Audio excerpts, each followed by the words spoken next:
white satin, never reaching the end. Letters I've written, never meaning to send. Beauty I'd always missed with these eyes before. Just what the truth is, I can't say anymore, 'cause I love you. Yes, I love you. Oh, I love you.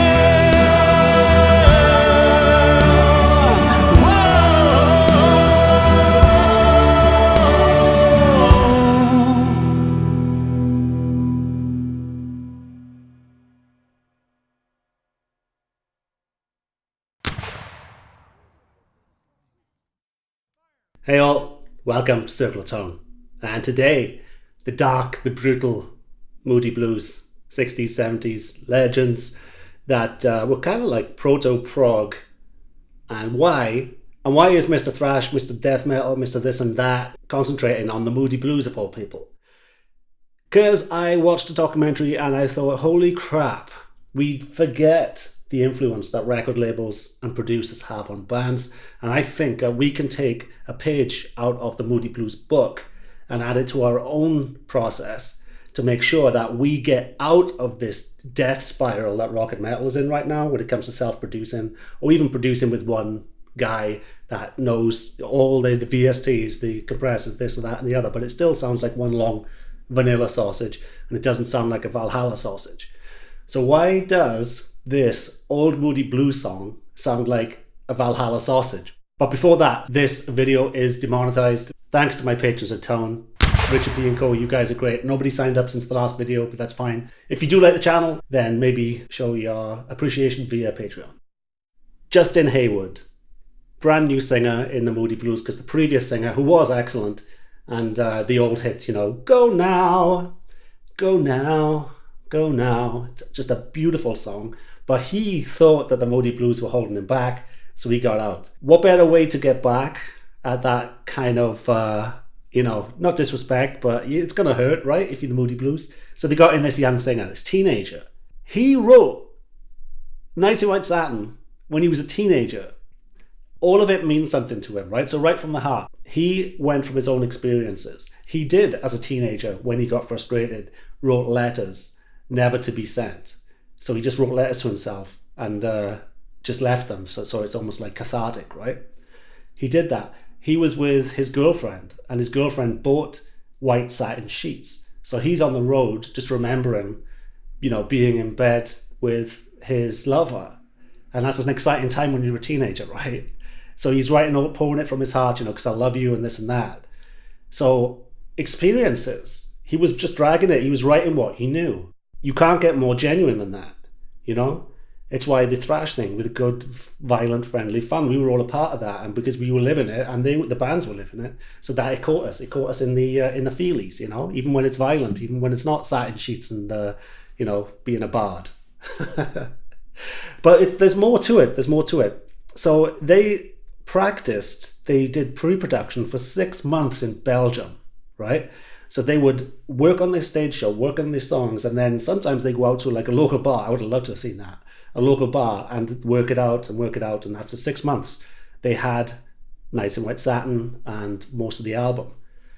Now, they were under Decca Records, and Decca had just brought out this new sound. It was called Decca Ceramic Surround. So this was Decca's big promotion piece, that they had this brand new studio technique. And what they wanted to do, because they wanted to show off how amazing the audio was, they wanted a pop band or a rock band to go with an orchestra, so that it gets a bit progressive then.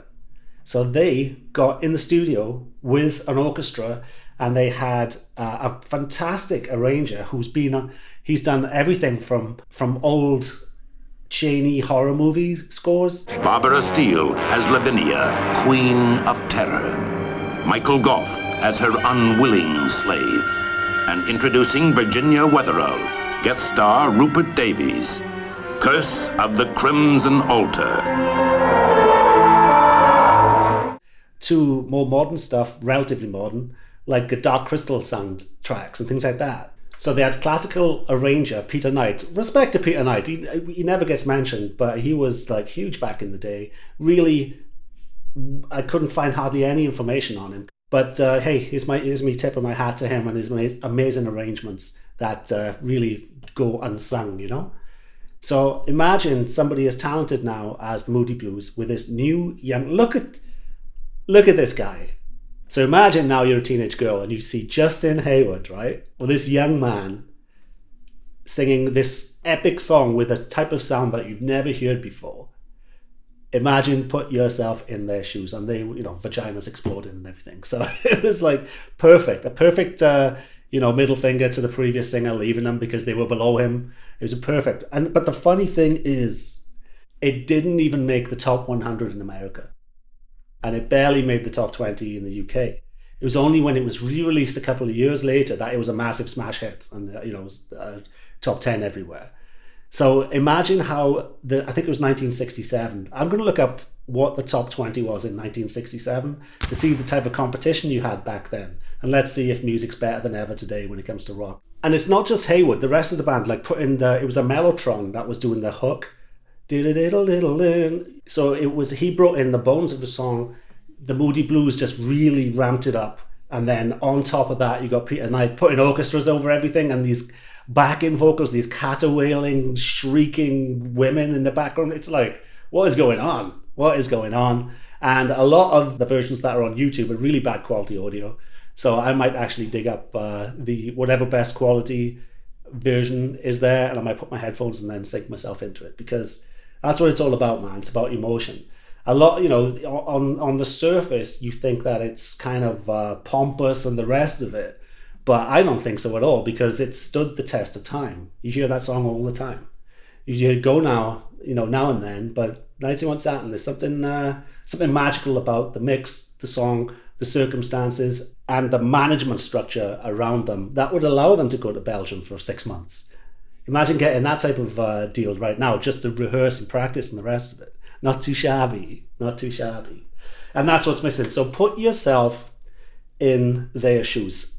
If you wrote Nights in White Satin on your acoustic, or the equivalent of a rock song, do you think that you on your own, in your project studio like this, could have produced something like that and a big hit?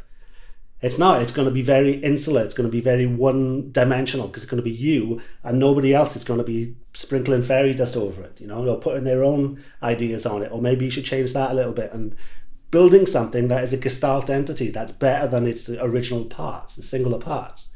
That's what's missing. It's so...